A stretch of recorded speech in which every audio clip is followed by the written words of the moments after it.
political season is playing out like a reality TV show, but there are already clear winners in the campaign: the political cartoonists. The political circus was on display at a gathering in Washington as campaigns are in full cry across the country. I think they're really clever and funny, and I'm not offended. It's like a PG funny. Through humor, really deliver very serious messages. The cartoonists were treated like rock stars. Tom Tolles of the Washington Post and Matt Worker of Politico.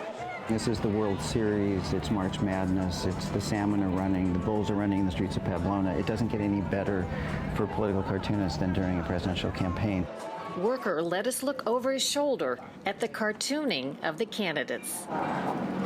This presidential campaign is unlike any I've experienced ever in my career. This week alone, we had Hillary barking like a dog, the Pope in an airplane starting a Twitter war with Donald Trump, and I was expecting to see political cartoonist heads around the country just exploding. In Photoshop on the computer, I put the title "Where the Wild Things Are" underneath it. One pen stroke and Worker punctures the image campaigns spend millions to craft. The lipstick team, the what to eat team, the pantsuit team, of course, that's a cheap shot. I know, I'm sorry.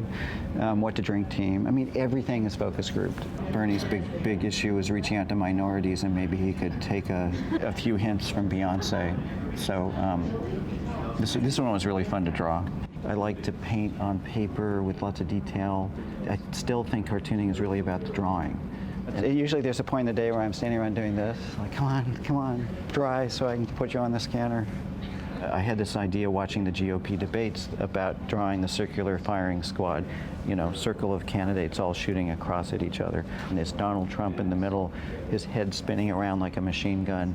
And then I realized when the Pope popped up at the end of the week that we'll throw the Pope in there.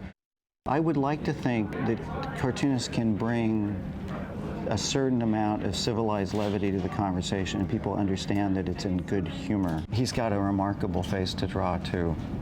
Worker says there's a new outrage industry and that the campaigns and their followers often don't have a sense of humor at all. Once upon a time, you had to worry about the letters to the editor and people threatening to cancel their subscription. And now it's like that crazy thing in The Wizard of Oz with the witch sending the flying monkeys or something. Suddenly the flying monkeys are coming in on Twitter and on Facebook. I mean, people should be passionate about their politics, but I think it's really important in a democracy that we respect people's differences and we treat each other with a certain amount of respect. And ideally, a good joke or a witty retort can do that in a way that doesn't instigate a fight. But if it does, he plans on having a ringside seat. This is going to remain a really crazy circus right into the conventions, and then we have a whole new kind of circus. So I'm hoping I get to go to the conventions and take my sketchbook. But those conventions are still months away.